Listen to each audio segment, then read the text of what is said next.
যাররা পরিমাণ অহংকার আছে জান্নাতে যাবে না। আমি অনেক বড় মৌলবী, অনেক বড় বক্তা, অনেক বড় হাফেজ, আলেম, কারি হয়ে গেছি, বাস জাহান্নামে যাওয়ার জন্য যথেষ্ট। তিনজন ব্যক্তিকে দিয়ে জাহান্নাম উদ্বোধন করা হবে। হাদিসটা মিশকাতে আছে, অন্য অনেক কিতাবে আছে।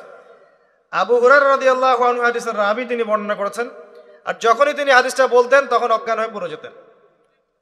এটা কিন্তু হাদিসে এসেছে, যখনই তিনি হাদিসটা বলতেন তিনি অজ্ঞান হয়ে পড়ে যেতেন। যে তিনজন ব্যক্তিকে দিয়ে জাহান্নাম উদ্বোধন করা হবে, তার প্রথম ব্যক্তি হচ্ছে একজন শহীদ, যাকে ডাকা হবে, বলা হবে তোমাকে এসব নিয়ামত দিয়েছিলাম, পৃথিবীতে কি করেছিলে? সে বলবে আমি আমার পুরো জীবনটাই আপনার জন্য দিয়ে দিয়েছি। আল্লাহ পাক বলবেন কাযিব, মিথ্যা কথা বলছো, বরং এই কারণে জীবন দিয়েছ, এই জন্য যুদ্ধে গিয়েছিলে যে মানুষ তোমাকে অনেক বড় বীর বলবে। কথা বুঝতে পারছেন? একজন ব্যক্তি রাসূল সাল্লাল্লাহু আলাইহি ওয়াসাল্লামের এই যে তাবু পাহারা দিচ্ছিলেন, যুদ্ধের মাঠে তাবু পাহারা দিচ্ছিলেন, মুশরিকদের সাথে যুদ্ধ হচ্ছে। এমন সময় একটা দূর থেকে তীর চলে আসলো। তখন তো তীর ছিল, ফায়ারিং ছিল না, তীর ছিল। দূর থেকে একটা তীর আসলো, এসে পুরো বুকের মধ্যে, সাথে সাথে ডেট। সাহাবীরা বলছেন যে কত উত্তম সৌভাগ্য তার, কত কত কত উত্তম তাকদীর, এই ব্যক্তি তো শহীদ হয়ে গেল, নবীর পাশে থাকলো, তার খেদমত করলো, যুদ্ধ করলো, শহীদ হয়ে গেল। নবী করিম সাল্লাল্লাহু আলাইহি ওয়াসাল্লাম বললেন যে বরং আমি তাকে জাহান্নামে দেখছি। কোথায় দেখছি? অপরাধ কি ছিল জানেন? তাকে জিজ্ঞাসা করা হলো কি অপরাধ ইয়া রাসূলুল্লাহ? নবী সাল্লাল্লাহু আলাইহি ওয়াসাল্লাম বললেন, সাল্লাল্লাহু আলাইহি ওয়াসাল্লাম তিনি বললেন যে এই ব্যক্তি গনিমতের মাল থেকে একটা চাদর চুরি করেছিল। গনিমতের মাল বুঝেন?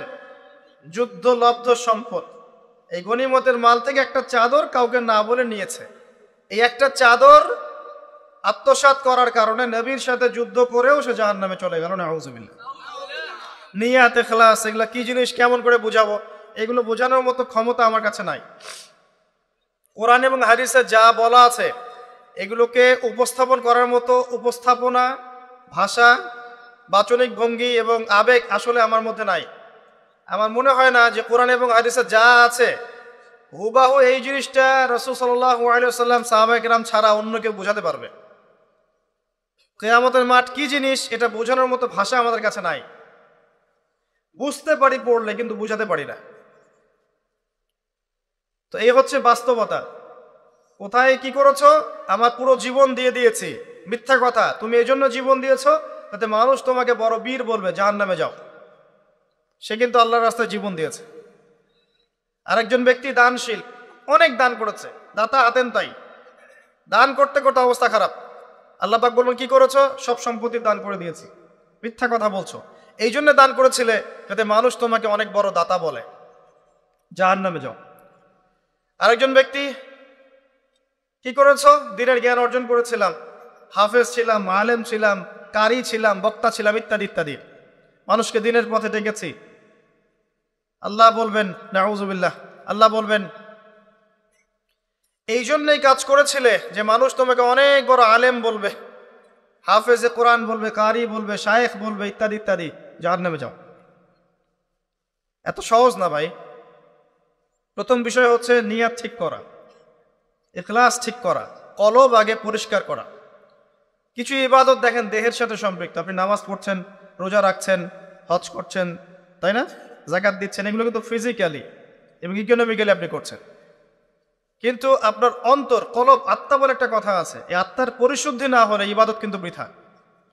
এই আত্মায় এবং কলবের মধ্যে যদি অহংকার থাকে, হিংসা থাকে, রিয়া থাকে, লোক দেখানো বিষয় থাকে, অন্যের গীবত, তহমত, সমালোচনার সংস্কৃতি থাকে, বিদ্বেষ থাকে মনের মধ্যে, এটা কিন্তু ভিতরের ব্যাপার, তাহলে আপনার বাহ্যিক ইবাদত নষ্ট হয়ে যাচ্ছে।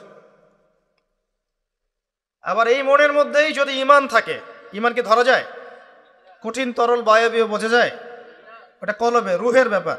এই রুহের মধ্যে যদি কলবে ঈমান থাকে, আল্লাহর প্রতি ভালোবাসা, মহব্বত থাকে, তাওয়াক্কুল থাকে, আনুগত্য থাকে, বিনয় থাকে, এই কলবের এই ফিলিংসগুলো আপনার ইবাদতকে কবুলিয়াত পাইয়ে দিবেন ইনশাআল্লাহ। তাহলে মূল বিষয়টা কিন্তু ভিতরে, তাই না? মূল বিষয়টা কিন্তু ভিতরে। আমি ভিতরে কেমন সেটাই মূল বিষয়। বাহ্যিক লেবাস পোশাক কেমন, আপনার বাহ্যিক আমল কত সুন্দর, এটার চেয়ে বড় কথা হচ্ছে ভিতরে আপনি কেমন। আর ভিতরটা বই পড়েই, বা লেকচার শুনেই পরিবর্তন হয় না। আসলে ভিতরটা পরিবর্তন হয় আল্লাহওয়ালা মানুষের কাছে থাকলে। আল্লাহওয়ালা মানুষদের কাছাকাছি যত বেশি থাকবেন, ভিতর তত বেশি পরিষ্কার হবে। যদি মানুষের লেকচার শুনে আর বই পড়েই সব হতো, নবী সাল্লাল্লাহু আলাইহি ওয়াসাল্লাম বই দিয়ে দিতেন, কোরআনের সূরা করে দিয়ে দিতেন, বাসায় গিয়ে পড়ে নিও, এমনটা ছিল? বরং সাহাবীরা দিন রাত তার কাছে থাকতেন, পড়ে থাকতেন, 5 ওয়াক্ত নামাজে আসতেন, তার আশপাশে থাকতেন, তাকে দেখতেন তিনি কেমন, তিনি কিভাবে হাঁটেন, কেমন করে চলাফেরা করেন, কেমন করে কথা বলেন, কেমন করে নামাজ আদায় করেন, কিভাবে মানুষের সাথে মেশেন, এগুলো দেখে দেখে তারা শিখেছে। আব্দুল্লাহ বিন মাসউদ রাদিয়াল্লাহু আনহু সম্পর্কে বলা হয় যে আব্দুল্লাহ বিন মাসউদ রাদিয়াল্লাহু আনহু এমনভাবে আল্লাহ রাসূল সাল্লাল্লাহু আলাইহি ওয়াসাল্লামকে কপি করতেন, তার ওঠা বসা চলাফেরা এমনভাবে কপি করতেন যে মনে হতো তার সাথে তার চেহারা এবং আচরণের অনেক মিল পাওয়া যেত, ফিজিক্যালি, এবং দেখা যেত মানে বাচনিকভাবে, ওঠা বসা মুআমালাত সব ক্ষেত্রে মনে হতো নবী সাল্লাল্লাহু আলাইহি ওয়াসাল্লামের মতো করে করার চেষ্টা করছে। মুসআব বিন উমাইর রাদিয়াল্লাহু আনহু চেহারাটা নবী সাল্লাল্লাহু আলাইহি ওয়াসাল্লামের সাথে সাদৃশ্যপূর্ণ ছিল। আলী রাদিয়াল্লাহু আনহু, হাসান হুসাইন রাদিয়াল্লাহু আনহুমা, তাদের চেহারার মধ্যে একটা মিল ছিল। এমনকি উহুদের যুদ্ধে একজন সাহাবীকে শহীদ করা হয়, তাকে শহীদ করে কাফেররা মনে করেছিল মুহাম্মদ সাল্লাল্লাহু আলাইহি ওয়াসাল্লামকে মেরে ফেলেছে। নাউজুবিল্লাহ। যখন আপনি একসাথে থাকবেন, একজন আল্লাহওয়ালা মানুষের সোহবতে থাকবেন এবং তার কাছ থেকে দিনটা শিখবেন, আপনার মধ্যে আস্তে আস্তে তার মতো প্রভাব বিস্তার করবে ইনশাআল্লাহ। তো আমি যেটা বলতে চাচ্ছিলাম সেটা হচ্ছে যে কলবের পরিবর্তনটাই মূল। আর এই কলব পরিবর্তিত হবে তখনই, আত্মশুদ্ধি তখনই আসবে যখন আপনি পড়াশোনার পাশাপাশি আল্লাহওয়ালা মানুষের সাথে থাকবেন। এবার আল্লাহওয়ালা মানুষ খুঁজবেন কোথায়? যাদেরকে আপনি আল্লাহওয়ালা মনে করছেন সবাই আসলে বাহ্যিকভাবে আল্লাহওয়ালা হলো, ভিতরে আল্লাহওয়ালা নন, এটাও বাস্তবতা।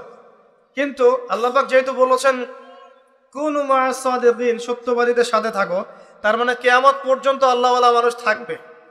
আপনাকে খুঁজে বের করতে হবে এবং আল্লাহর কাছে দোয়া করতে হবে, আল্লাহ আমাকে সেই রকম ওস্তাদ, সেই রকম আলেম, সেই রকম আপনার যে ভাষাই বলেন পীর বা বুজুর্গ বা ওলামায়ে কেরাম মিলিয়ে দিন, যাদের সোহবতে থাকলে আমরা দিন শিখতে পারবো এবং আপনার নূর অর্জন করতে পারবো, আত্মশুদ্ধি অর্জন করতে পারবো। আত্মশুদ্ধি ছাড়া কোনো কিছুর কোনো মূল্য নাই। ইন্টারনালি যদি শুদ্ধ না হতে পারে, তখন ইয়া আইয়াতুহান নাফসুল মুতমাইন্না এই আয়াত আপনার জন্য পড়া হবে না। যখন কলব প্রশান্ত হবে তখন দেখবেন ওই প্রশান্ত আত্মাকে কবজ করার জন্য যখন মালাকুল মাউত আসবেন, তখন এই আয়াত তাকে পড়ে শোনানো হবে, ইয়া আইয়াতুহান নাফসুল মুতমাইন্না। এর আগ পর্যন্ত না। আর যত দুনিয়াদার মানুষ তত কলব অস্থির। দুনিয়াদার মানুষের কলব কিন্তু অস্থির, টেনশন, দুশ্চিন্তা, দুর্ভাবনা, অস্থিরতা, একটা পাইলে আরেকটা পাওয়ার মোহ, এগুলো দিয়ে ভর্তি। যে দুনিয়ার পিছনে যত বেশি ছুটবে তার কলব তত বেশি কলুষিত হয়ে যাবে। মাদক খাবেন, কলব দূষিত হয়ে যাবে। জেনা করবেন, কলব দূষিত হয়ে যাবে। পর্নোগ্রাফি দেখবেন, কলব মরে যাবে। নামাজ আদায় করবেন না, কলব মরে যাবে। যত বেশি উল্টাপাল্টা গেম খেলবেন, কলব মরে যাবে। বেশি কথা বলবেন মানুষের সাথে, কলব মরে যাবে। বেশি জোরে জোরে হাসবেন, কলব মরে যাবে। বেশি খাবেন, কলব মরে যাবে। বেশি ঘুমাবেন, কলব মরে যাবে। এমনকি হালাল স্ত্রীর সাথে যদি বেশি বেশি সহবাস করেন, তাও কলব মরে। কিছু হালাল কাজ আছে, এগুলো করলেও কলব মরে যায়। ইবনুল কাইয়্যিম রাহিমাহুল্লাহ বলেছেন কিছু হালাল কাজ আছে যেগুলো করলেও কলবের মধ্যে প্রভাব পড়ে, কলব দুর্বল হয়ে পড়ে। বেশি কথা বললে কলব মরে যায়। খেয়াল করে দেখবেন, বেশি মানুষের সাথে মিশবেন, আপনি দূষিত হয়ে যাবেন। বেশি বেশি খাবেন, ওজন রসিক হবেন, কলব দূষিত হবে, মাশাআল্লাহ পেটও একটা বের হয়ে যাবে। সুন্নতের বয়ান করে বেড়াবে, নিজের বডিতেই সুন্নত নাই। কথা বুঝতে পারেন নাই? জাতির কান্ডারি সুন্নতের বয়ান করে বেড়ায়, নিজের বডির মধ্যেই সুন্নত নাই। এমন একটা দেহ বানিয়ে রেখেছে মাশাআল্লাহ, এক পাক দৌড়াতে বলেন জিহাদের মাঠে শেষ, উল্টে পড়ে যাবে। খালি এক পাক মাঠে চক্কর লাগাইতে বলেন, দেখবেন শেষ, মাশাআল্লাহ দম শেষ। এদিকে মাশাআল্লাহ জাতির কান্ডারি হয়ে বসে আছে, ফিজিক্যালি ফিট না, কারণ ভোজন রসিক, ভুঁড়ি বের হয়ে গেছে। যত বেশি খাবেন কলব মরে যাবে। সিরিয়াসলি বলছি, খান বেশি বেশি, দেখবেন কলব মরে গেছে। রমজান মাসে রোজা রাখেন না? রোজা রাখলে মনটা প্রশান্তি লাভ করে না? রোজা রেখেছেন, তারাবির নামাজ পড়ছেন, কোরআন তেলাওয়াত করছেন, জিকির করছেন, অন্তরে একটা শান্তি চলে আসে। এখন ইফতার করতে গিয়ে আপনি 20টা আইটেম নিয়ে বসেন, কলব মরে যাবে। ইফতার করার সময় 20টা আইটেম নিয়ে বসেন, 20টা আইটেম ভক ভক করে খান, দেখবেন যে আপনার ওই যে রোজার যে রুহানি ফ্লেভার নষ্ট হয়ে গেছে। সেহরিতে আপনি 10টা আইটেম করেন, দেখবেন আপনার কলবের যে নূর নষ্ট হয়ে গেছে। এটা খুব মারাত্মক। নবী সাল্লাল্লাহু আলাইহি সাল্লাম বলেছেন, খেতেই যদি হয় পেটটাকে 3 ভাগ করে খাও। আর এই সুন্নাহগুলা হাদিসের পাতায় আছে, বাস্তবতা আসলে এমন নাই। কিছু কিছু বিষয় আছে কোরআন হাদিসের পাতায় আছে, বাস্তবে নাই। আর যেমন গনিমতের মাল, বাস্তবে আপনি আর এখন পাচ্ছেন না। যেমন একাধিক বিয়ে, কোরআন হাদিসে আছে, বাস্তবে দেখতে পারবেন না, খুব কম। কেউ করলে পরে দেখবেন সমাজের মানুষ আবার বাঁকা চোখে দেখবে, চরিত্র খারাপ। একটা নিয়ে আপনি আবার 10টার সাথে খষ্টি নষ্টি করলে কোনো সমস্যা নেই, আবার বিয়ে না করেও 10টার সাথে খষ্টি নষ্টি করলে কোনো সমস্যা নেই।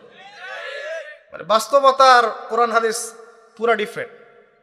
দেখবেন খাওয়ার সুন্নাত কোরআন হাদিসে আছে, বাস্তবে পাবেন না। খুব কম মানুষের মধ্যে আছে, এবং যাদের কাছে আছে তারা কিন্তু এই আপনি পাবলিকলি আপনি তাদেরকে পাবেন না, তারা এসব অনলাইনে আসে না।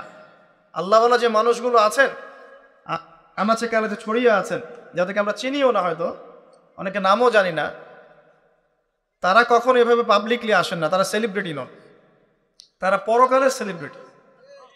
পরকালের সেলিব্রিটি আসল সেলিব্রিটি, দুনিয়ার সেলিব্রিটিজমের কোনো দাম নাই। তাই দুনিয়ার এই বিষয়গুলোকে নিয়ে এত বেশি মত্ত হবেন না। আমি একটা কথা বলতে গিয়ে এতগুলো কথা চলে আসলাম। আত্মশুদ্ধির পথে এগুলো অন্তরায়, এগুলো বাধা। আত্মশুদ্ধিও আসবে কখন? পড়বেন বেশি বেশি, কোরআন তেলাওয়াত বেশি বেশি করবেন, আল্লাহর জিকির বাড়িয়ে দেন, দিন রাত আল্লাহর জিকির বাড়িয়ে দেন। সুবহানাল্লাহ পড়তে থাকেন, হাঁটতে হাঁটতে আলহামদুলিল্লাহ পড়তে থাকেন, আল্লাহু আকবার পড়তে থাকেন, লা হাওলা ওয়ালা কুওয়াতা ইল্লা বিল্লাহ পড়তে থাকেন, আস্তাগফিরুল্লাহ ওয়া আতুবু ইলাইহি পড়তে থাকেন, সুবহানাল্লাহি ওয়া বিহামদিহি সুবহানাল্লাহিল আযীম পড়তে থাকেন, দরুদ শরীফ পড়তে থাকেন, আল্লাহর জিকির বাড়িয়ে দেন। যত বেশি আল্লাহর জিকির করবেন, মন প্রশান্ত হবে ইনশাআল্লাহ। আপনি আল্লাহকে ফিল করতে পারবেন, আল্লাহ আপনার কলবে। মানে কি আল্লাহ পাক সরাসরি কলবের ভিতরে? আল্লাহর সাথে আপনার হৃদয়ের সম্পর্ক স্থাপন হবে ইনশাআল্লাহ। আল্লাহর নূর আপনার কলবে আসবে ইনশাআল্লাহ। আল্লাহর জিকির বাড়িয়ে দেন, এবং একই সাথে আল্লাহর কাছে দোয়া করা বাড়িয়ে দেন। প্রত্যেক পদে পদে আল্লাহর কাছে দোয়া করেন। এমনকি জুতার ফিতাও যদি ছিঁড়ে যায়, আল্লাহকে হাত তুলে বলেন, আল্লাহ আমার জুতার ফিতা ছিঁড়ে গেছে, আপনি জুতার ফিতার ব্যবস্থা করেন। এভাবে আল্লাহকে পান, এভাবে আল্লাহর সাথে সম্পর্ক করেন। কিছু হলে হুজুর ডাকতে হবে কেন? আপনার বাবা মারা গেছেন, হুজুর ডেকে কি দোয়া করবে? আপনার বাবার মৃত্যুর শোক কি আমি বুঝতে পারবো? আপনি বুঝবেন, আপনি দোয়া করেন।